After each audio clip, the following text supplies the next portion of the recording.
Hello students. अब तक आप ने कई सारे विद्युत परिपथ देखे होंगे जो हमने पिछली वीडियोस की हैं। तो कई सारे विद्युत परिपथ मैंने आपको अलग अलग टाइप के जो भी टॉपिक हमारा चल रहा था उससे रिलेटेड जिस तरह के विद्युत परिपथ को समझाने की ज़रूरत थी वो मैंने आपको दिखाया और उसे समझाया। और सबसे बड़ी चीज़ क्या है कि हमने ओम के नियम के बारे में सीखा। ओम का नियम क्या है, और उसमें आपने देखा कि जो विभवांतर है वो किसी भी परिपथ के चालक के दो बिंदु के बीच विभवांतर उसमें से प्रवाहित होने वाली विद्युत धारा के समानुपाती है। और यहाँ से हमें ओम का नियम मिला और एक हमें नई राशि मिली जिसे कि हम प्रतिरोध कहते हैं और जिसको हम आर से लिखते हैं। अगर हमें यहाँ से किसी परिपथ में प्रवाहित होने वाली विद्युत धारा का मान निकालना हो तो हमें मिलता है I बराबर V बटा आर। ठीक है, ये भी मैंने आपको पिछली वीडियो में बताया था कि यहाँ से हम ये भी कह सकते हैं कि किसी परिपथ में चालक से प्रवाहित होने वाली विद्युत धारा उस चालक के सिरों के बीच के विभवांतर के समानुपाती है और जो प्रतिरोध है उस चालक का उसके व्युत्क्रमानुपाती है। ये हमने सीखा पिछली वीडियो में किस तरह से किसी चालक से प्रवाहित होने वाली विद्युत धारा का मान उसके प्रतिरोध और उसके सिरों के बीच के विभवांतर पर निर्भर करता है। कैसे निर्भर करता है? विभवांतर के तो ये समानुपाती है लेकिन प्रतिरोध के ये व्युत्क्रमानुपाती है। ओके, तो हम अपने घरों में विद्युत उपकरण देखते हैं, विद्युत युक्तियाँ देखते हैं। विद्युत उपकरण या युक्तियाँ आप ये समझ लो कि बिजली से चलने वाली जो भी चीज़ें हैं उन सब की मैं यहाँ पर बात कर रही हूँ, जिनको चलाने के लिए जिनसे काम करवाने के लिए हमें विद्युत की ज़रूरत पड़ती है वो सभी विद्युत उपकरण और युक्तियाँ होती हैं। तो उनमें क्या होता है कि ज़्यादातर सिर्फ एक प्रतिरोधक नहीं होता। हमने देखा विद्युत परिपथ, जो अब तक हमने विद्युत परिपथ किए उसमें हमने जो दो परिपथ की ये दो तारें हैं, हमने बीच में काफ़ी कुछ लगाया। हमने सेल लगा दिया, कुंजी लगा दी, हमने एमीटर लगा दिया। वो सब मैं यहाँ नहीं बता रही हूँ। मैं सिर्फ ये बता रही हूँ कि ये जो दो हमारा परिपथ है इसके ये दो बिंदु हैं। इन बिंदुओं के बीच में हमने एक चालक लगा दिया। वो चालक इस तरह से भी दिखा सकते हो, आप इस तरह से भी दिखा सकते हो। ठीक है, तो हमने ज़्यादातर जितने भी अभी तक परिपथ देखे हैं पिछले टॉपिक्स को पढ़ते हुए उनमें हमने सिर्फ एक चालक दिखाया है। और एक चालक का मतलब है, ये भी हमने पढ़ा है कि हर चालक जो है उसमें से प्रवाहित होने वाली विद्युत धारा का के रास्ते में कुछ रुकावट उत्पन्न करता है। और वही जो रुकावट है उससे क्या कहते हैं? प्रतिरोध कहते हैं। तो कोई चालक कम प्रतिरोध होता है किसी चालक में और किसी चालक का प्रतिरोध ज़्यादा होता है। तो एक चालक का मतलब हमने जो परिपथ बनाए उनमें हमने कितने प्रतिरोध लगाए? उनमें हमने सिर्फ एक प्रतिरोधक लगाया। लेकिन हमारे घरों में जो विद्युत उपकरण या युक्तियां हम यूज़ करते हैं उनमें एक से ज़्यादा प्रतिरोधक होते हैं। ज़्यादातर ऐसा ही होता है कि एक से अधिक प्रतिरोधक होते हैं उसमें। तो प्रतिरोधकों को कैसे जोड़ा जाए और प्रतिरोधकों को हम जैसे भी जोड़ें कुल प्रतिरोध कितना आएगा, ये अब हमें सीखना है, अब हमें समझना है। तो क्योंकि जब विद्युत उपकरण बनाए जाते हैं तो अगर वहाँ पर प्रतिरोधकों को जोड़ा जा रहा है उस विद्युत उपकरण में और हमें ये नहीं पता कि इन प्रतिरोधकों को जोड़ने पर कुल प्रतिरोध कितना होगा, तो ये भी पता नहीं चलेगा कि ये युक्ति या ये विद्युत उपकरण किस तरह से कार्य करेंगे। कहीं इस तरह से प्रतिरोधकों को जोड़ने का कोई नुकसान तो नहीं है। तो इसलिए अगर हम ये देखना चाहते हैं कि प्रतिरोधकों को किस तरह से जोड़ा जाए कि उनका नुकसान ना हो वैसे जोड़ने पर, तो हमें ये टॉपिक समझना बहुत ज़रूरी है। तो हमारा टॉपिक है आज का प्रतिरोधकों के निकाय का प्रतिरोध। निकाय मतलब संयोजन, जोड़। जब प्रतिरोधकों को आपस में जोड़ा जाता है, जोड़कर इकट्ठा लगाया जाता है, तो कुल प्रतिरोध उनका कितना आता है वो अब हम इस वीडियो से समझेंगे। तो प्रतिरोध को जोड़ने की दो तरीके हैं, दो विधियां हैं। दो तरह से प्रतिरोधकों को आपस में जोड़कर एक विद्युत परिपथ में लगाया जा सकता है। वो दो तरीके कौन से हैं? पहला मेथड है ये, जिसमें आप ये तीन प्रतिरोधक देख रहे हो। एक प्रतिरोधक मैंने ये लिख दिया, इसको मैंने लिखा R1, क्योंकि प्रतिरोध को हम R से लिखते हैं तो मैंने इस प्रतिरोधक का नाम दे दिया R1। ये है मेरा दूसरा प्रतिरोध जिसको मैंने नाम दे दिया R2, और ये है तीसरा प्रतिरोध जिसको मैंने नाम दे दिया R3। आपको यहाँ ये नहीं सोचना कि तीनों अलग अलग हैं तो तीनों में इस तरह की जो हम लाइनें बना रहे हैं ये अलग अलग होनी चाहिए। यहाँ पर ये कुछ नहीं सोचना है, आपने सिर्फ इनका नाम अलग अलग दे देना है, क्योंकि ये 3 अलग अलग प्रतिरोध हैं। आपने इनको जल्दी जल्दी से बनाना है और बस ये 2 सिरे हैं प्रतिरोधक के, और ये प्रतिरोध है जिसको हमने R1 R2 या R3 से दिखाना है। ठीक है, तो ये 3 प्रतिरोधक हैं। इनको 2 तरह से जोड़ा जा सकता है। एक तो ये तरीका है कि जैसे R1 है, मैं इसके 2 सिरों के नाम दे रही हूँ। ये सिरा मैंने दे दिया P और ये इसका नाम दे दिया Q, इसका नाम दे दिया A और इसका नाम दे दिया B, इसका नाम दे दिया X और इसका नाम दे दिया Y। ठीक है, तो जब हम इसको जोड़ेंगे तो इस तरह से जोड़ते हैं कि आप इसको समझें। वैसे तो डायग्राम में भी दे रखा है, मैं आपको ये जोड़ कर बता देती हूँ कि किस तरह से, थोड़ा अच्छे से क्लियर करने के लिए। ये है R1, ये है R2, ये है R3। इसका है ये सिरा है P और ये है Q।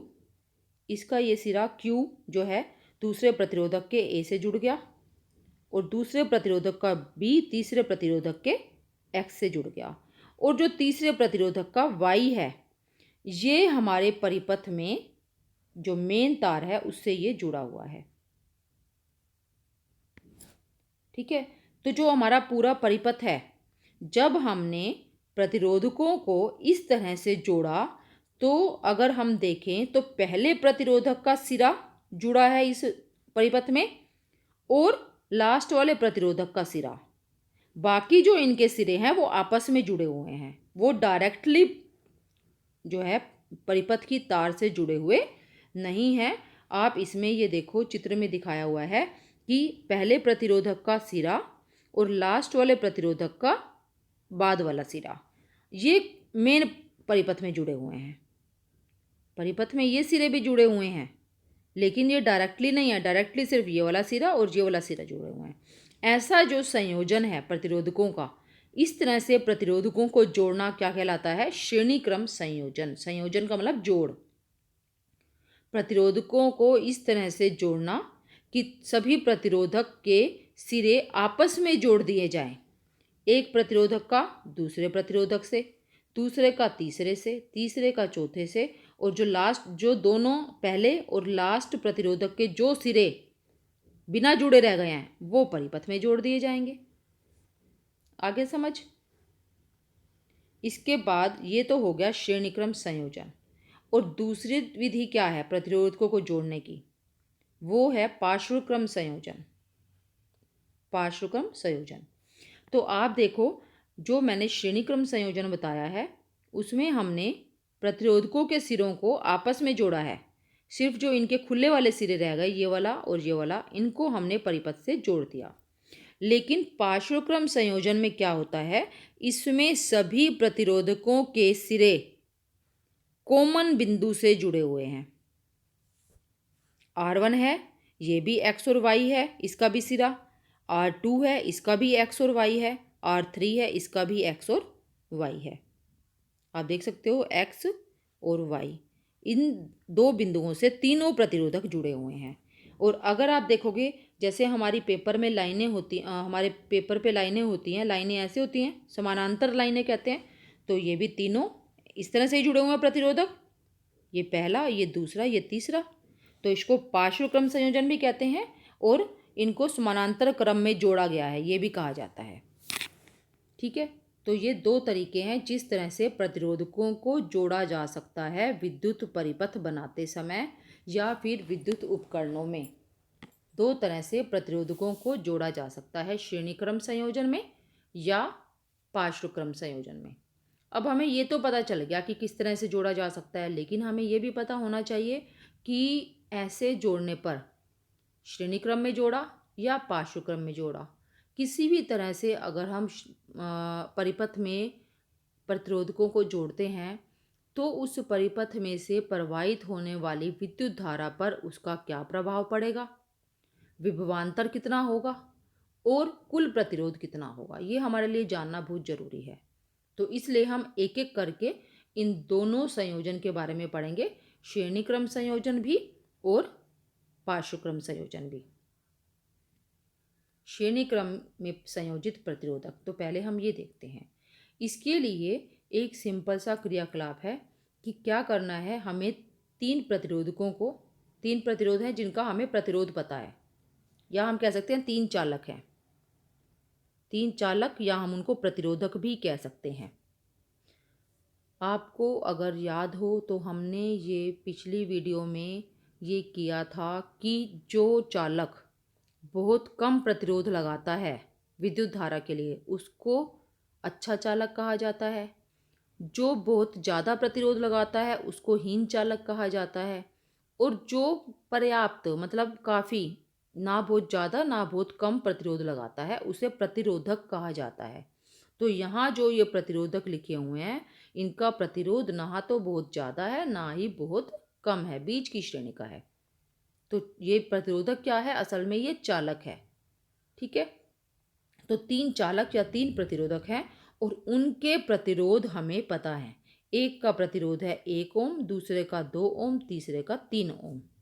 इनको हमें श्रेणी क्रम में जोड़ देना है, क्योंकि हमें क्या देखना है कि श्रेणी क्रम में जोड़ने पर क्या होता है, इसलिए हमें इनको श्रेणी क्रम में जोड़ना होगा। फिर जब परिपथ बनाएंगे तो उसमें एक बैटरी, विद्युत धारा तो तभी प्रवाहित होगी जब बैटरी जोड़ी जाएगी। एमीटर, जिससे हमें ये पता चल सके कि क्या विद्युत धारा पर कुछ प्रभाव पड़ा। और एक प्लग कुंजी, एक कुंजी जोड़ी जाएगी, यानी कि स्विच ऑन या ऑफ करने के लिए। और ये ध्यान रखना है कि आप अगर बुक को अच्छे से रीड करोगे, बुक में जो भी लिखा हुआ है सब पूरा अच्छे से पढ़ोगे, तो आपको समझ में आएगा कि जगह जगह पर जहाँ भी परिपथ की बात कही गई है, परिपथ में से एक चालक को हटाकर दूसरा चालक जोड़ना, या दूसरे को हटाकर तीसरा जोड़ना, या कोई भी एक चीज़ हटाकर दूसरी चीज़ जब भी लगाते हैं, कुंजी पहले ऑफ करते हैं, स्विच पहले ऑफ करते हैं, जैसा कि हम अपने घर में करते हैं और हमें करना भी चाहिए। अगर आप कोई तार जोड़ रहे हो, आपने तार जोड़ दी तो स्विच क्या था, ऑफ था। उसके बाद आप तार लगाते हो, स्विच ऑन करके चेक करते हो कि आपका जो विद्युत उपकरण है, आप जिसको ठीक कर रहे थे, वो ठीक हुआ या नहीं हुआ।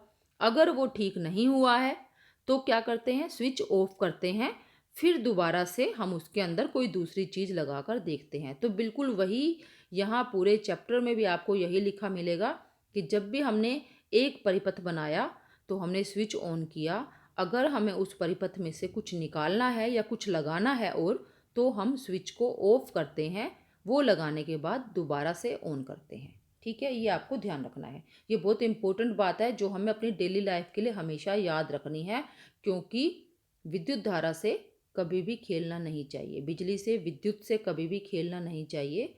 बहुत ही ध्यान से इसके साथ काम करना पड़ता है। तीन प्रतिरोधक लिए हमने, एक बैटरी, एक एमीटर, एक प्लग कुंजी, ये सब लिया।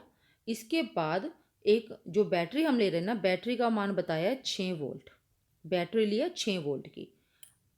ठीक है, अब कुंजी को प्लग में लगाइए, यानी कि हमने स्विच ऑन कर दिया और देखना है, स्विच ऑन कर देंगे तो विद्युत धारा प्रवाहित होने लग जाएगी। और हम देखेंगे एमीटर में, क्योंकि विद्युत धारा कितनी प्रवाहित हो रही है वो हमें कौन बताएगा, वो हमें एमीटर बताएगा। अब क्या करना है, एमीटर को दो प्रतिरोधकों के बीच कहीं भी लगा लेना है, किन्हीं भी दो प्रतिरोधकों के बीच में लगा दो चाहे आप। हर बार एमीटर का पाठ्यांक नोट करना है, क्या एमीटर के पाठ्यांक में कोई परिवर्तन हुआ। तो परिपथ तो हमारा ऐसा ही बनेगा, बिल्कुल जैसा ये दिखाया हुआ है। जब हमने तीन प्रतिरोधक लिए, मान लो इसका मान है 1 ओम, इसका मान है 2 ओम और इसका प्रतिरोध का मान है 3 ओम। इनको हमने इस तरह से श्रेणी क्रम में जोड़ दिया। ये हमने एमीटर लगा दिया। एमीटर आप चाहे यहाँ लगाओ चाहे आप एमीटर यहाँ लगाओ, आप नोट करोगे कि इसके अंदर जो विद्युत धारा का जो मान आएगा आई, वो दोनों बार सेम आएगा, एक समान आएगा। एमीटर को आप कहीं पर भी जोड़ लो, अगर आपने ये तीन प्रतिरोध श्रेणी क्रम में लगाए हैं, 6 वोल्ट की आपने बैटरी लगाई है, आपने विद्युत धारा का मान नोट किया, एक बार एमीटर यहाँ लगा दिया, दूसरी बार आपने स्विच को ऑफ किया, फिर एमीटर यहाँ से हटाया और यहाँ लगा दिया, फिर दोबारा से आपने स्विच ऑन किया और विद्युत धारा का मान नोट किया, तो दोनों बार विद्युत धारा का मान सेम आएगा। इसका मतलब श्रेणी क्रम में जब आपने इनको जोड़ा है तो विद्युत धारा में कोई परिवर्तन नहीं हो रहा, उसको कहीं भी लगा लो एमीटर को, विद्युत धारा समान मात्रा में ही प्रवाहित हो रही है। इसके बाद हम देखते हैं विभवांतर के बारे में समझते हैं। तो हम ये देखते हैं कि एमीटर में विद्युत धारा का मान वही रहता है। यह परिपथ में एमीटर की स्थिति पर निर्भर नहीं करता, एमीटर कहीं भी लगाया हो विद्युत धारा का मान हर बार वही आएगा। इसका मतलब जब प्रतिरोधकों को श्रेणी क्रम में जोड़ा जाता है तो परिपथ के हर भाग में समान विद्युत धारा प्रवाहित होती है। पूरे परिपथ में जब हमने प्रतिरोधकों को श्रेणी क्रम में जोड़ दिया तो पूरे परिपथ में हर पॉइंट पर विद्युत धारा जो प्रवाहित हो रही है वो उसका मान सेम है, एक समान मान है उसका विद्युत धारा का। इसका मतलब हर प्रतिरोधक से जो विद्युत धारा गुजर रही है वो भी समान है। अगर मान लो विद्युत धारा का मान है 2 एम्पियर, तो R1 जो प्रतिरोधक है उसमें से भी जो गुजरने वाली विद्युत धारा है वो 2 एम्पियर है, R2 में से गुजरने वाली भी 2 एम्पियर है, R3 में से गुजरने वाली भी 2 एम्पियर है। ये इम्पोर्टेंट चीज़ें हैं जो आपको अच्छे से समझनी है और ध्यान रखनी है। जब हम ये मैं आपको पूरा श्रेणी क्रम संयोजन पढ़ने के बाद भी दोबारा से बता दूंगी कि जब प्रतिरोधकों को श्रेणी क्रम में जोड़ा जाता है तो विद्युत धारा किस तरह से प्रभावित होती है, विभवांतर किस तरह से प्रभावित होता है और कुल प्रतिरोध हम कैसे निकाल सकते हैं श्रेणी क्रम में जुड़े हुए प्रतिरोधकों का। इसके बाद एक और क्रियाकलाप है और ये क्रियाकलाप, अब पिछला क्रियाकलाप हमने किस लिए किया, ये हमने किया विद्युत धारा को समझने के लिए कि विद्युत धारा पर कोई प्रभाव पड़ता है या नहीं पड़ता। तो हमने देखा कि विद्युत धारा पर प्रभाव नहीं पड़ता है, वो समान रहती है। अब हम देखते हैं विभवांतर। विभवांतर के लिए क्या करते हैं, एक तो आपने क्या करना है, एक तो इस तरह से दिखाया हुआ है। पहले हमने क्या करना है, ये जो 3 जोड़े हुए हैं ना ऐसे नहीं जोड़ना, ये वोल्टमीटर लगाए हुए हैं। वोल्टमीटर का काम क्या होता है, आप लोग पढ़ चुके हो। वोल्टमीटर का काम होता है विभवांतर, चालक के 2 सिरों के बीच विभवांतर को का मान बताना, 2 सिरों के बीच कितना विभवांतर है ये बताता है वोल्टमीटर। ये हम पढ़ चुके हैं, ठीक है। तो अब ये 3 चालक लगे हुए हैं यहाँ पर। एक तो पहले हम क्या करते हैं कि जो ये 3 चालक है ना, इसमें ये दिखाया है इस चित्र में, ये हमें नहीं करना। हमें क्या करना है, यहाँ पर इस सिरे और इस सिरे के बीच एक ही हमें वोल्टमीटर लगाना है।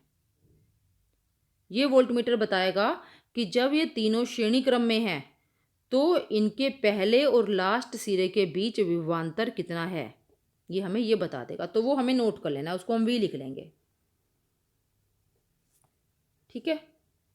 या आप अगर आपको यहाँ से समझ नहीं आ रहा तो आप पिछले चित्र को भी देख सकते हैं,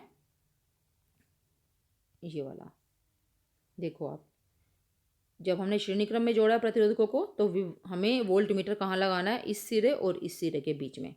ये हमें कुल विभवांतर बताएगा। तीनों जो प्रतिरोधक हैं उनके श्रेणी क्रम संयोजन के सिरों के बीच कितना विभवांतर है, ये हमें ये वोल्टमीटर बताएगा अगर हम उसको इस तरह से जोड़ते हैं तो। अब हमें देखना है कि क्या विभवांतर में कोई प्रभाव है, कोई असर, कोई विभवांतर पर कोई असर पड़ा, उसमें कोई फर्क आया। अगर हमने विभवांतर देखा इन 2 सिरों के बीच, इन 2 सिरों के बीच और इन 2 सिरों के बीच, अगर हम तीनों चालक के 2 सिरों के बीच अलग अलग विभवांतर को नोट करें तो क्या वो विभवांतर कुल विभवांतर के बराबर है या उससे अलग है, किस तरह से कुल विभवांतर इन तीनों चालकों के सिरों के बीच विभवांतर से अलग है या नहीं है, ये हमें चेक करना है। तो उसके लिए हम क्या करेंगे, एक इस तरह से हम वोल्टमीटर जोड़ेंगे और एक जो आपको ये दिखाया हुआ है 3 वोल्टमीटर हमें तीनों चालक के पहले और अंतिम सिरे के ऊपर जोड़ने हैं। ये लगा लिया। अब हमने यहाँ से विभवांतर का मान ज्ञात कर लिया। तो आप देखोगे कि विभवांतर का मान जो है तीनों का अलग अलग आएगा, इसलिए इसको हम लिख देंगे V1, इसको लिख देंगे V2 और इसको लिख देंगे V3। अगर ये समान होता, जो हमारा कुल विभवांतर आया था पिछले चित्र में, जो मैंने आपको बताया, जो हमने यहाँ पर वोल्टमीटर लगाया था, अगर ये वाला विभवांतर और ये तीनों का अलग अलग विभवांतर समान होता तो मैं इनको V1 V2 या V3 नहीं लिखती, तो मैं इनको भी V और V ही लिखती।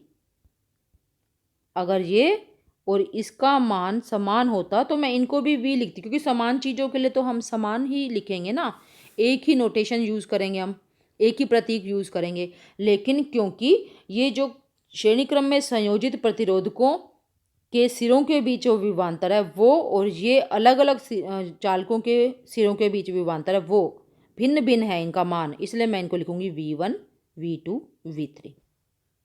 ठीक है, ये हमने लिख लिया।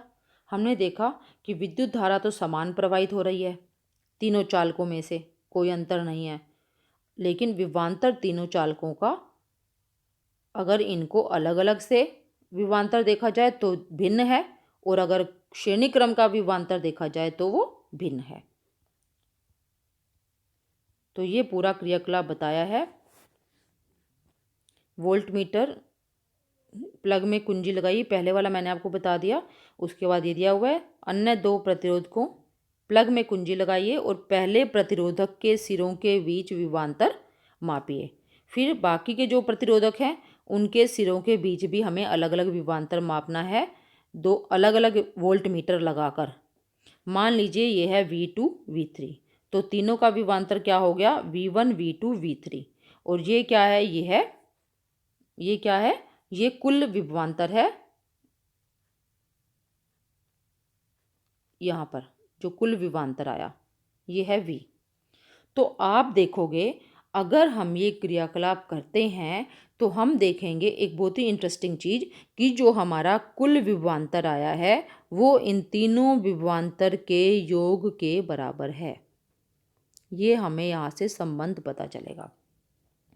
आप यह देखेंगे कि विभवांतर V अन्य तीन विभवांतरों के योग के बराबर है, अर्थात प्रतिरोधक के श्रेणीक्रम संयोजन के सिरों के बीच कुल विभवांतर व्यष्टिगत प्रतिरोधकों के, व्यष्टिगत मतलब सिंगल सिंगल एक एक, जो तीन प्रतिरोधक है ना उनके अलग अलग प्रतिरोधकों के विभवांतर के योग के बराबर है। ठीक है, ये मैंने आपको बता ही दिया, V = V1 + V2 + V3। ठीक है, मान लीजिए विद्युत जो चित्र था हमारा ये वाला, ठीक है, ये चित्र है, इसमें विद्युत धारा I है, विद्युत धारा प्रवाहित हो रही है I, और प्रत्येक प्रतिरोधक से भी विद्युत धारा प्रवाहित हो रही है I। ठीक है, तो श्रेणी क्रम में जुड़े इन तीनों प्रतिरोधकों को एक ऐसे तुल्य एकल प्रतिरोधक, ये जो हिंदी है ना ये बहुत ही मुश्किल हिंदी दी हुई है समझने के लिए। मैं आपको सिंपल वर्ड्स में बताती हूँ, आपको ये पैराग्राफ रीड करने की ज़रूरत नहीं है, मैं आपको सिंपल वर्ड्स में बता रही हूँ। आप देखो, हमने तीन प्रतिरोधक लिए थे ना, R1 R2 और R3, है ना, हमने ये तीन लिए थे प्रतिरोधक। अगर मुझे कुल प्रतिरोध, इसको हम बाद में समझते हैं कुल प्रतिरोध को, पहले मैं ये बताती हूँ आपको कि जो विद्युत धारा है उसका मान श्रेणी क्रम में, हम किसके बारे में पढ़ रहे हैं, हम श्रेणी क्रम संयोजन के बारे में हम पढ़ रहे हैं। विद्युत धारा का मान अपरिवर्तित रहता है, मतलब वो बदलता नहीं है, चालक के सभी सिरों के बीच समान है और उसको हम I से दिखाते हैं। और अगर हम बात करें विभवांतर की,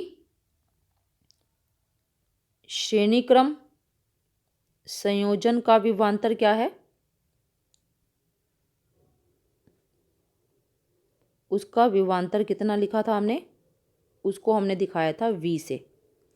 और चालकों का व्यष्टिगत विभवांतर, व्यष्टिगत मतलब कि अलग अलग विभवांतर, व्यष्टिगत विभवांतर था V1 V2 V3।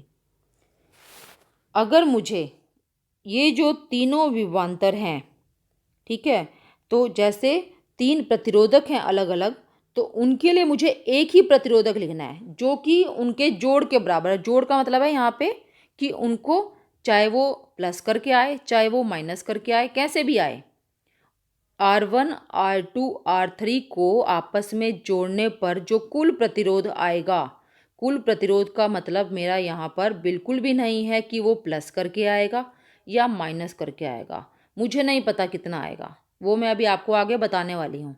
अभी मैं सिर्फ ये सोचूँ जो भी आएगा कुल प्रतिरोध, उसको हम किससे दिखा देते हैं, उसको हम दिखा देते हैं R से।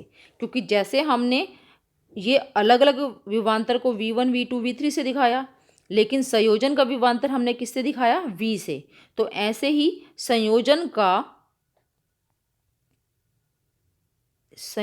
का प्रतिरोध जो है उसको मैं दिखा देती हूँ R से। दिखा सकते हैं, तो हम लिख सकते हैं विद्युत धारा समान है, चाहे आप तीनों चालकों के लिए अलग अलग लो, चाहे कुल विद्युत धारा लो। तो हम क्या लिखेंगे, V बराबर I गुना R।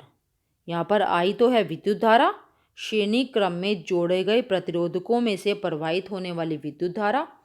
R क्या है, श्रेणी क्रम में जोड़े गए प्रतिरोधकों का कुल प्रतिरोध। और V क्या है, श्रेणी क्रम में जोड़े गए प्रतिरोधकों का कुल विभवांतर। आपने इसको अच्छे से अपने दिमाग में बिठा लेना है, जो भी मैंने आपको ये बताया है। अगर आपको ये ध्यान नहीं रहेगा तो आप इसको अच्छे से सोल्व नहीं कर पाओगे, इससे रिलेटेड जो भी आपके क्वेश्चंस आते हैं पेपर में। ठीक है, ये जानना बहुत ज़रूरी है। श्रेणी क्रम के लिए I समान रहेगा, लेकिन विभवांतर अलग अलग होगा तीनों चालकों का। अब हमें देखना है कि तीनों चालकों का कुल प्रतिरोध आ कितना रहा है। अभी तो सिर्फ हम बात कर रहे हैं कुल प्रतिरोध हम हर बार बात कर रहे हैं और उसको हम R से दिखा भी चुके हैं, लेकिन असल में वो आएगा कैसे निकाल सकते हैं हम उसको, कुल प्रतिरोध को। तो उसके लिए अब जब मैंने V बराबर IR लिख दिया, ठीक है, तो आगे हम देखते हैं। आपको वो सारा नोट कर लेना है साथ साथ अपनी नोटबुक में। अगर आपने नोट नहीं किया है तो आप इसको वीडियो को रिवाइंड कीजिए थोड़ा सा और उसको साथ साथ नोट कीजिए। अगर आप नोट नहीं करते हैं तो आपको समझ नहीं आएगा, क्योंकि जो अब मैं बता रही हूँ वो उससे आगे का ही है। तो मैंने आपको बताया V बराबर IR, ये है संयोजन का विभवांतर, ये संयोजन का विभवांतर है, ठीक है। लेकिन पहले प्रतिरोधक के लिए,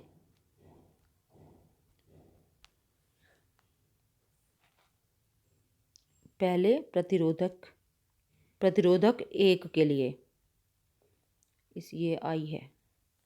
विभवांतर क्या है, V1, लेकिन विद्युत धारा तो समान है, और प्रतिरोधक का मान क्या है, R1। अगर मैं लिख रही हूँ प्रतिरोधक 2, दूसरा प्रतिरोधक, उसके लिए V2 बराबर IR2, ठीक है।